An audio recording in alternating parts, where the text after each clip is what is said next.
Online classes में सभी का स्वागत। सेकेंड ईयर AHDP में आज पशु मादा रोग विज्ञान, प्रसूति विज्ञान एवं कृत्रिम गर्भाधान सब्जेक्ट के बारे में हम आज शुरू से ही चर्चा करेंगे, क्योंकि इसका एक लेसन शायद कंप्लीट था, लेकिन अब दोबारा से काफ़ी दिन हो गए हैं। अब इसको दोबारा से जो है स्टार्ट करता हूँ और ये अब कंटिन्यू रहेगा, तो इसकी तरफ आपने ध्यान जो है वो देना है। तो पहला जो हमारा इसमें लेक्चर है गायनोकोलॉजी में, वो है प्रजनन तंत्र, रिप्रोडक्टिव सिस्टम, जो आपने फिजियोलॉजी में, एनाटॉमी में बखूबी इसको अच्छी तरह से वहाँ पढ़ा हुआ है, लेकिन फिर भी ये गायनोकोलॉजी का एक पार्ट है इसमें। तो अब हम इसकी तरफ जो है स्विच ऑन करते हैं। तो इधर आज सबसे पहले हम प्रजनन तंत्र में दो प्रकार का, मेल और फीमेल, आप लोगों ने पढ़ा हुआ है, male reproductive and female reproductive system, क्योंकि गायनोकोलॉजी से संबंधित यही हैं। बाकी आपने तंत्र, एनाटॉमी और फिजियोलॉजी में लगभग जो है कंप्लीट किए हैं। तो प्रजनन तंत्र के जो है वो कार्य हैं, नर में, मादा में, ये सेम ही चैप्टर है। नर में शुक्राणुओं का निर्माण, शुक्राणुओं को मादा के प्रजनन अंगों तक पहुँचाना, मादा में अंडे का, ओवा का निर्माण ओवरी से, और नर से शुक्राणुओं को ग्रहण करना, फर्टिलाइजेशन हेतु उपयुक्त वातावरण बनाना, भ्रूण का विकास और प्रसव, उसके बाद में बच्चे को दूध की व्यवस्था। तो ये फीमेल के हिस्से में आया है, वो मेल के हिस्से में आया है। तो इसमें मेल रिप्रोडक्टिव सिस्टम में आप जो आज इसके प्राथमिक अंग, दो वृक्षण, टेस्टिस, मैं वृक्षण कोश, स्क्रोटम के साथ। प्राथमिक अंगों में क्या आता है? दो वृक्षण एंड वृक्षण कोश। तो द्वितीय अंग में इसके हमारे पास सेकेंडरी जो है वो प्राइमरी हो गई है। सेकेंडरी में एपिडिडाइमस, वास डिफरेंस या डक्टस डिफरेंस एंड पेनिस, ये हमारे पास इसके द्वितीय अंग आ गए हैं, यानी कि सेकेंडरी। और इस पे इसके बाद में हमारे पास सहायक अंग हैं। पहला है जिसमें प्रोस्टेट ग्लैंड पढ़ा हुआ है आपने, एंड सेमिनल वेसिकल, शुक्राशय एंड कापर ग्लैंड या बल्बो यूरेथ्रल ग्लैंड भी इसको कहते हैं। तो हम सबसे पहले इसके बारे में, स्क्रोटम के बारे में जानेंगे। इसकी पूरी संरचना और डिटेल आपने पढ़ा हुआ है, लेकिन चलिए, यह एक त्वचीय थैलीनुमा रचना है जो इंग्वाइनल रीजन में होती है। इंग्वाइनल रीजन पिछले वाली दो टांगों के बीच में, पिछली वाली दो टांगों के बीच की जगह है, इंग्वाइनल रीजन में होता है। इसके अंदर दो वृक्षण रज स्पर्मेटिकोड द्वारा लटके हुए होते हैं। टेस्टिस जो हैं वो स्पर्मेटिकोड बनी हुई होती है, उसके अंदर ये उसके द्वारा लटके हुए रहते हैं। इसकी त्वचा पतली, कोमल, लचीली, बाल रहित, गुलाबी अथवा लाल पीले रंग की होती है। पूर्ण वयस्क यानी कि प्रौढ़ सांडबुल में लगभग 20 से 25 सेंटीमीटर इसकी लंबाई होती है।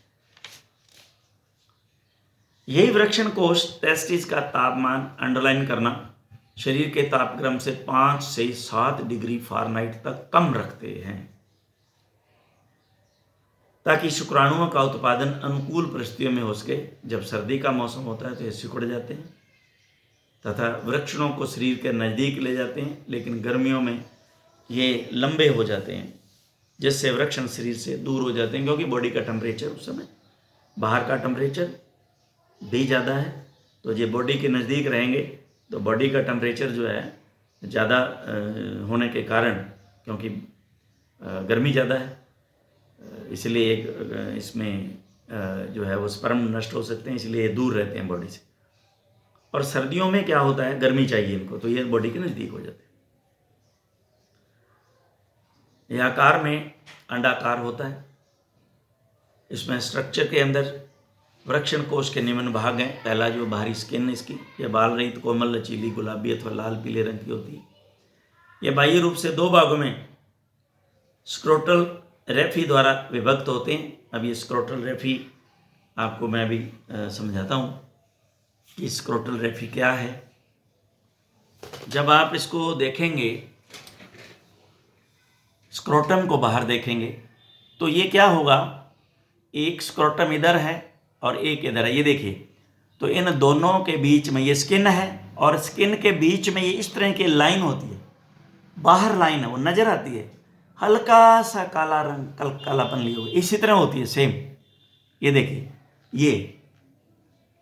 ये क्या करती है, पता लगता है कि यहां से ये दो में डिवाइड हो रहा है अंदर से, यानी कि अंदर सेप्टम है, एक टेस्टिज इधर है एक इधर है।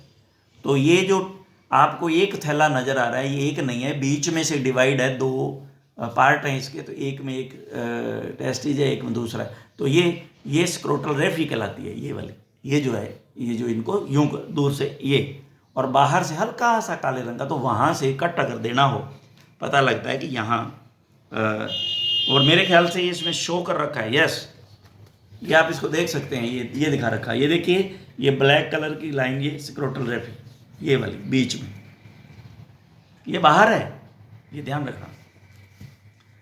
इसको आप यूं कह सकते हैं कि अंदर की जो डिवाइड करती सेप्टम है, उसकी ये बाहरी जो रेखा है, यूं आप इसको समझ लें बस,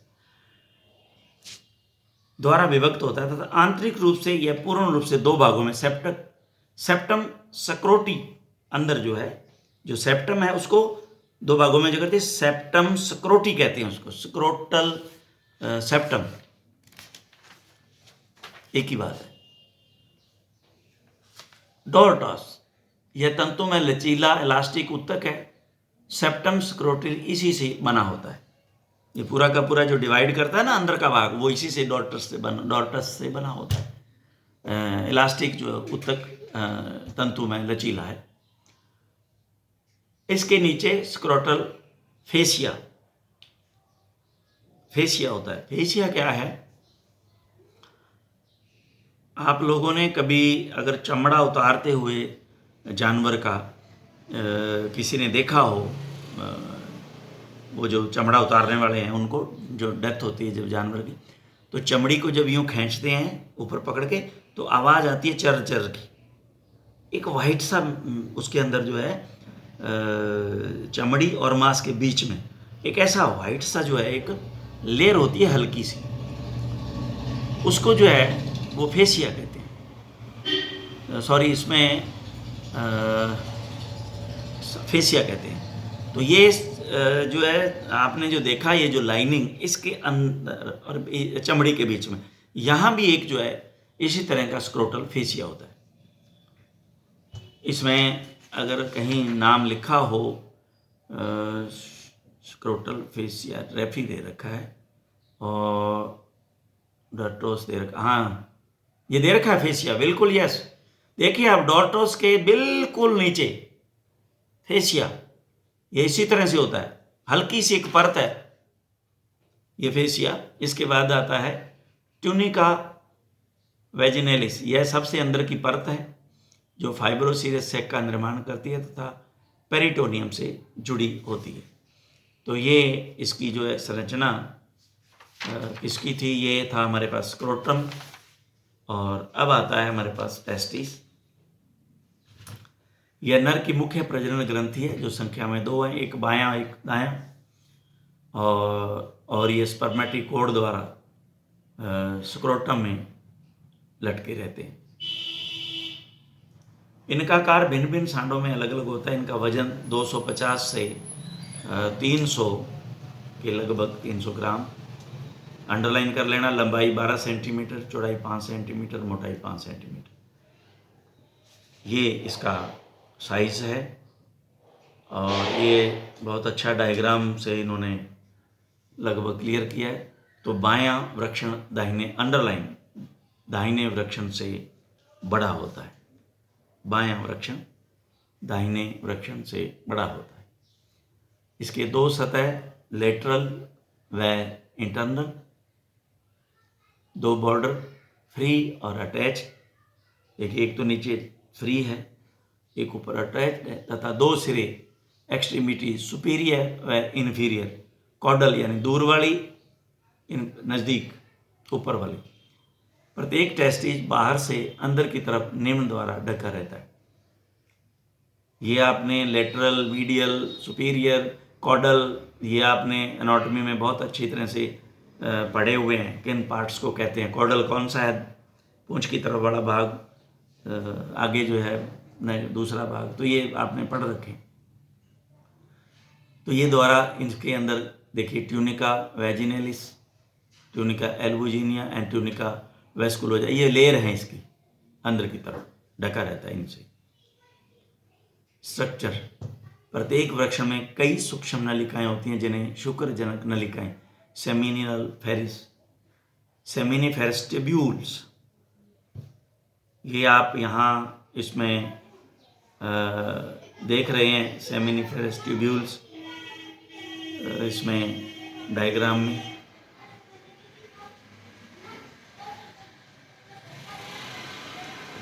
चलिए आपको साथ साथ में ध्यान था कि पढ़ाने के बाद इसको क्लियर करते हैं। यहाँ इसको बड़ा डायग्राम में आपको जो है समझाएंगे। तो ये आप इसमें लिखा हुआ भी है सब, आप इसमें देखेंगे। ये देखिए, ये जितने भी हैं यहाँ, ये देखिए 1 2, ये सारे के सारे सेमिनिफेरस ट्यूब्यूल्स हैं। ये लिखा हुआ है, ये देखिए सेमिनिफेरस ट्यूब्यूल्स, ये यहाँ ये सारे सेमिनिफेरस ट्यूब्यूल्स हैं जो स्वस्थ पशु में प्रत्येक सेकंड में हजारों शुक्राणु उत्पन्न करती हैं। इनकी भित्तियां जर्मिनल टिश्यूज, जर्मिनल सभी का आपको पता है, ओवरी का भी जर्मिनल से जर्मिनल स्टार्ट होते हैं, जर्मिनल टिश्यू द्वारा आश्रित होती हैं। इसमें 2 प्रकार की कोशिकाएं, सेल्स, शुक्राणुजनक कोशिकाएं, स्पर्मेटोजेनिक सेल्स व सर्टोली सेल कोशिकाएं होती हैं। अंडरलाइन कर लेना इस पूरे को। यह सर्टोली सेल्स शुक्राणुओं को परिपक्व होने के लिए पोषण उपलब्ध करवाती है, इसलिए इन्हें स्पर्म मदर सेल भी कहते हैं। स्पर्म मदर सेल, क्योंकि स्पर्म को ये दूध पिलाती हैं, यूं समझ लीजिए। क्योंकि जब तक ये शुक्राणु यहाँ हैं तो यहाँ ये सर्टोली सेल इनके लिए उसका कार्य कर रहे हैं, न्यूट्रिशन का, जिंदा रखने के लिए। तो इसलिए इनको स्पर्म मदर सेल भी कहते हैं, पोषण उपलब्ध कराते हैं। इसलिए इन्हें यही सेल्स ट्यूब्यूल्स के भीतर एक तरल स्राव भी बनाती हैं जो विकसित शुक्राणुओं के बाहर जाने के तरल माध्यम की उपलब्धता, यानी कि लुब्रिकेशन का काम करता है, ताकि वो आराम से बाहर जो है वो जा सके। तो ये आपने देखा, इसके अंदर सर्टोली सेल, स्पर्मेटोजेनिक सेल्स है ना, 2 प्रकार के हो गए ना, जर्मिनल टिश्यू द्वारा आश्रित होती है। इसमें 2 प्रकार की कोशिकाएं, एक तो स्पर्मेटोजेनिया, स्पर्मेटोजेनिक स्पर्म बढ़ाने वाली, और एक सहारा देने वाली सर्टोली सेल्स। ये दोनों की दोनों जो है यहाँ उपलब्ध है। सेमिनिफेरस ट्यूब्यूल्स के बीच में एक अंतःस्रावी कोशिका है, एंडोक्राइन सेल के गुच्छे, एंडोक्राइन सेल के गुच्छे होते हैं जिन्हें लेडिंग सेल कहते हैं या इंटरस्टिशियल सेल कहते हैं, जो एंड्रोजन हार्मोन, क्योंकि ये अंतःस्रावी है तो ये हार्मोन का उत्पादन जो है वो करती हैं, जिसमें testosterone hormone, very very important, underline कर लेना इसको। टेस्टोस्टेरोन हार्मोन जो है वो ये बनाती हैं। सर्टोली सेल न्यूट्रिशन देती हैं, और ये जो लेडिंग सेल हैं वो इसमें टेस्टोस्टेरोन हार्मोन बनाती हैं। सेमिनिफेरस ट्यूब्यूल्स का जो गुच्छेनुमा भाग है उसे ट्यूबुली कंटोर्टी कहते हैं। ट्यूबुली कंटोर्टी, गुच्छेनुमा भाग जो इसमें गुच्छा बन रहा है, इसको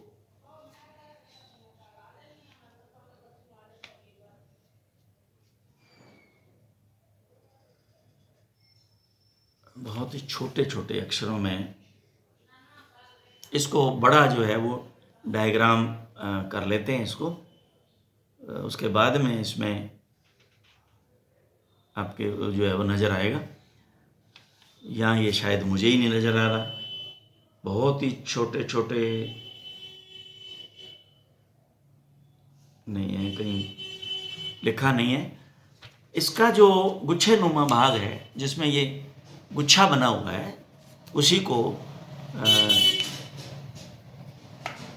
उसे ट्यूबुली कंटोर्टी कहते हैं। इसके बाद यह एक सीधी नलिका से जुड़ती है जिसे ट्यूबुली रेक्टी, ये अब ट्यूबुली रेक्टी, ये आप इसमें देखें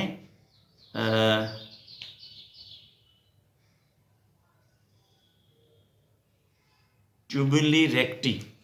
अब इसको यहाँ इसने कहीं मुझे नहीं लगता। अब आप देखिए, ये मैं आपको इसमें आ रहा है क्या नजर उधर से,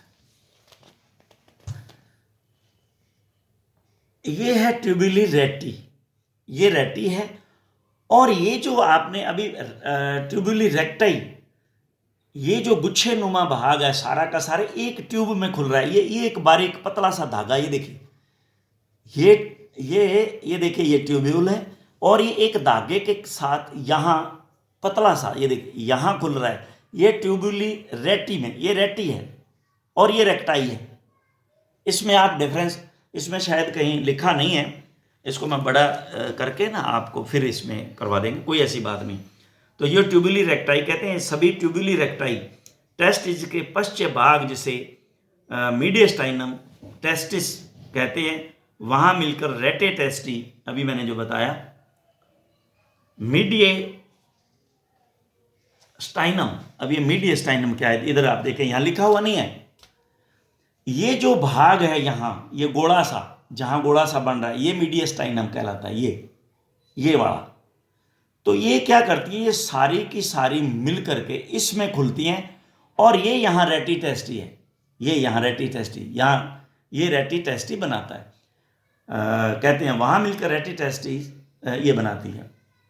ये मेरे ख्याल आपकी समझ में आ गया।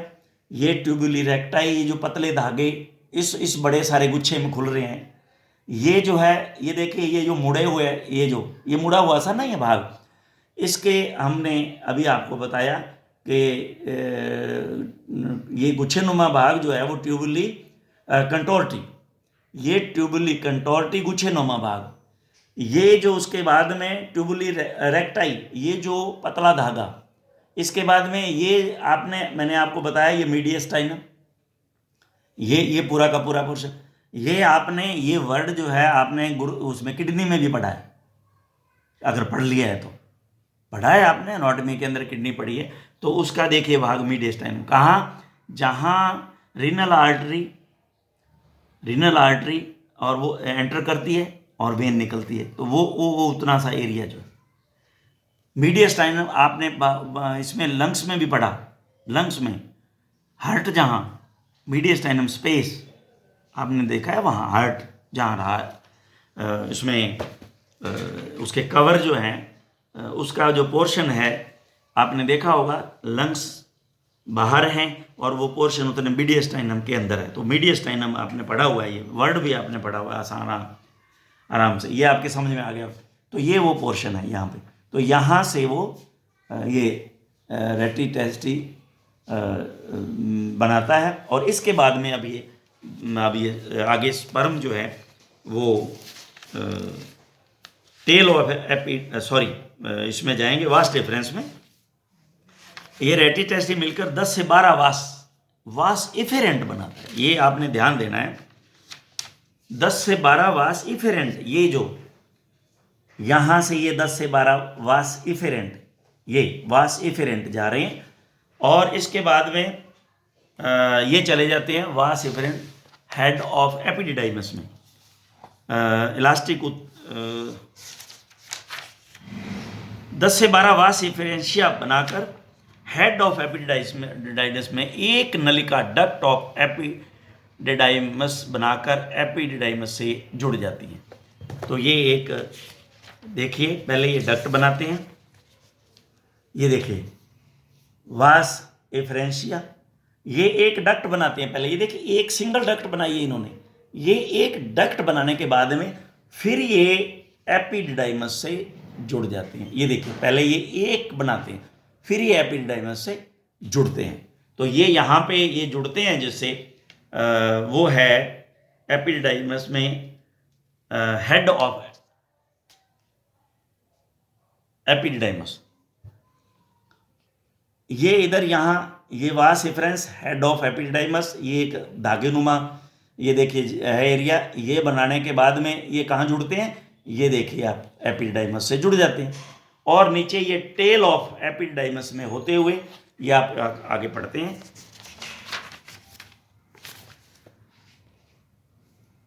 डक्ट ऑफ एपिडिडाइमस बनाकर एपिडिडाइमस से जुड़ जाती है। यह वयस्क नर में सेमिनिफेरस ट्यूब्यूल्स की कोशिकाओं में निम्न प्रकार की स्थितियों के स्पर्म पाए जाते हैं। इसको याद करना भाई जरूरी है। स्पर्मेटोगोनिया पहले बना, प्राइमरी स्पर्मेटोसाइट बना, सेकेंडरी स्पर्मेटोसाइट, स्पर्मेटिड्स और स्पर्मेटोजोआ, ये इस तरह से डेवलप होते हैं उनके अंदर।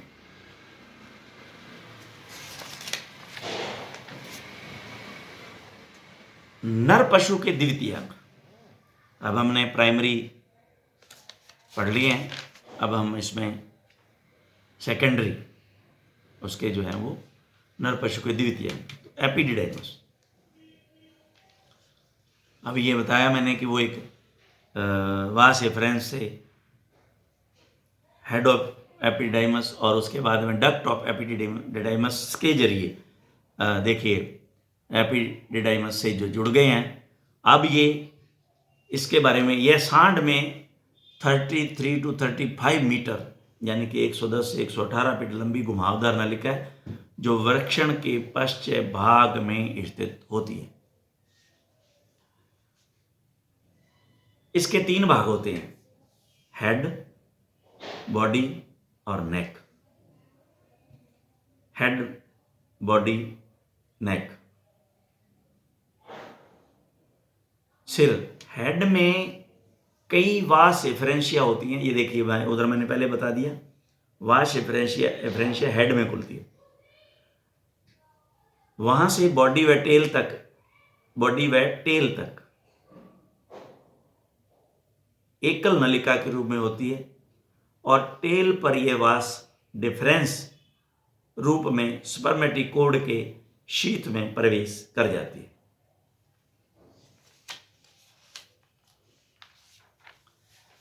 अभी आपको मैंने समझाया कि वास एफरेंशिया ये हेड ऑफ एपिडिडाइमस में खुलेगा, ये हेड ऑफ एपिडिडाइमस है।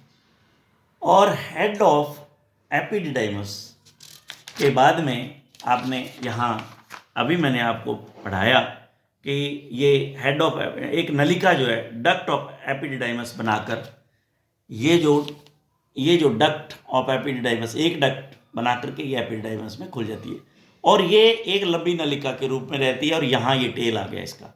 अब ये टेल ऑफ एपिडिडाइमस यहाँ है, यहाँ से ये वास्ट डिफरेंस में ये खुल जाती है। ये यहाँ से ये उस वास्ट डिफरेंस में ये देखिए खुल जाती है। तो अब इसमें पढ़ा हुआ है आपने ये एनाटॉमी में, फिजियोलॉजी में 2 जगह हम आप इसकी स्टडी कर चुके हो। फिर भी टेल पर यह वास डिफरेंस रूप में स्पर्मेटिकोड के शीथ में प्रवेश कर जाती है। स्पर्मेटिकोड की शीथ में एपिडिडाइमस का कार्य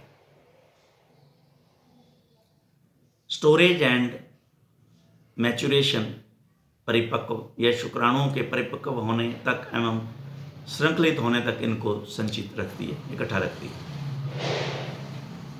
एब्जॉर्प्शन, एपिडिडाइमस की उपकला द्वारा वीर्य का जलीय घटक अवशोषित कर उसे सांद्रता प्रदान करता है। ट्रांसपोर्टेशन, स्थानांतरण, शुक्राणु रेटिटेस्टिस से इफरेंट ट्यूब्यूल्स तक तो टेस्टिकुलर फ्लूइड के दबाव से स्थान, अंडरलाइन कर लेना भाई, फ्लूइड के दबाव से स्थानांतर होते हैं, लेकिन बाद में वृक्षण की आंतरिक परत पर उपस्थित सीलिया मांसपेशियों के तंतुमय ऊतकों के संकुचन से शुक्र वाहिका वास डिफरेंस में धकेल ले जाते हैं। ये ध्यान रखना भाई। पहले तो ये जो इफरेंट ट्यूब्यूल्स है रेटी टेस्टिस से, वहां तक तो टेस्टिकुलर फ्लूइड के दबाव से आ जाते हैं। उसके बाद में क्या होता है, वृक्षण की आंतरिक परत पर उपस्थित सीलिया पे मैंने आपको बहुत अच्छी तरह बालों की जैसी बारीक संरचनाएं होती हैं जो यूं मूवमेंट करती रहती हैं। उस मूवमेंट से ये आगे पुश होते रहते हैं। मांसपेशियों के तंतु में ऊतकों के संकोचन से शुक्र वाहिका वास डिफरेंस में दे के ले जाते हैं। स्क्रीशन, अधिवृक्षण की कोशिकाओं का स्त्रावण स्क्रीशन शुक्राणुओं को भंडारण के समय जीवित रखता है अर्थात पोषण देता है।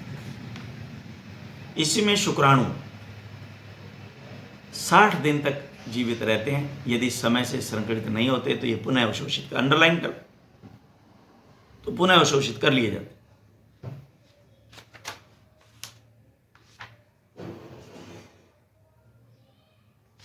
वास डिफरेंस,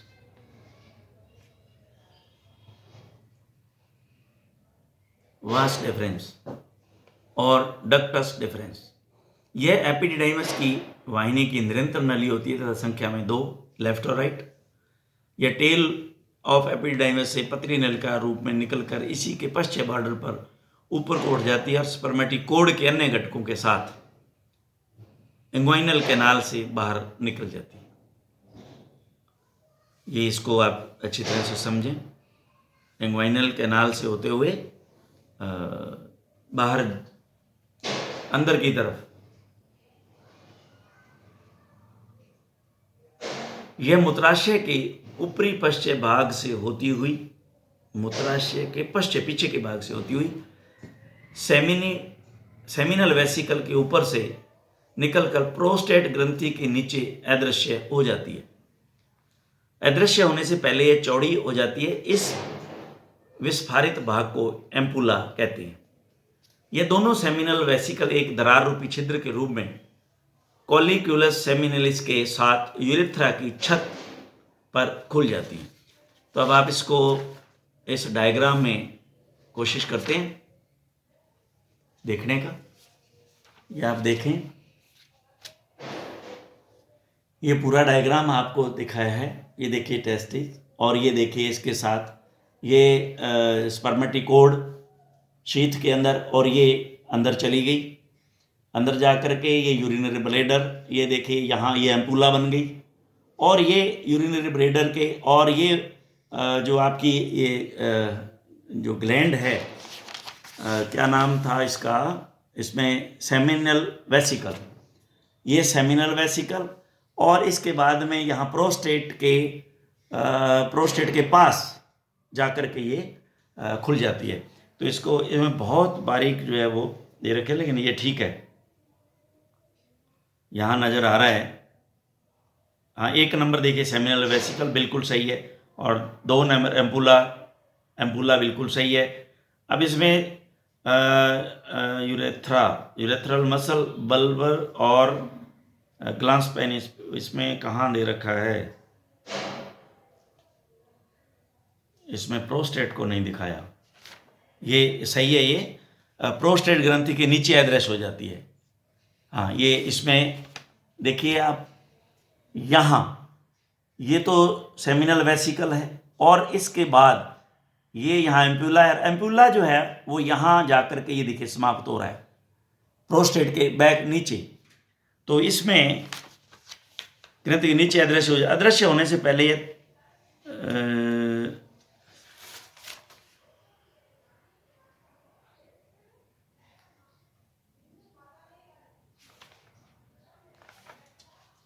पहले ये चौड़ी हो जाती है। इस विस्फारित भाग को एम्पुला, ये चौड़ा जो भाग है देखिए, ये जो है इस एंड से पहले ये बड़ी हो रही है ये चौड़ाई में, और ये इसके नीचे जो है वो प्रोस्टेट के नीचे यूरेथ्रा में खुलेगी ये, क्योंकि वहाँ इसका जो है वो प्रोस्टेट का और सेमिनल वेसिकल का दोनों का सिक्रीशन जो उसमें मिलेगा। तो अदृश्य होने से पहले चौड़ी हो जाती है, इस भाग को एम्बुला कहते हैं। ये दोनों सेमिनल वेसिकल एक दरार रूपी छिद्र के रूप में अंडरलाइन कॉलिकुलस सेमिनलिस के साथ यूरेथ्रा की छत रूप में ये खुल जाती है। यूरेथ्रा यह के निम्न के लिए एक ही मार्ग है।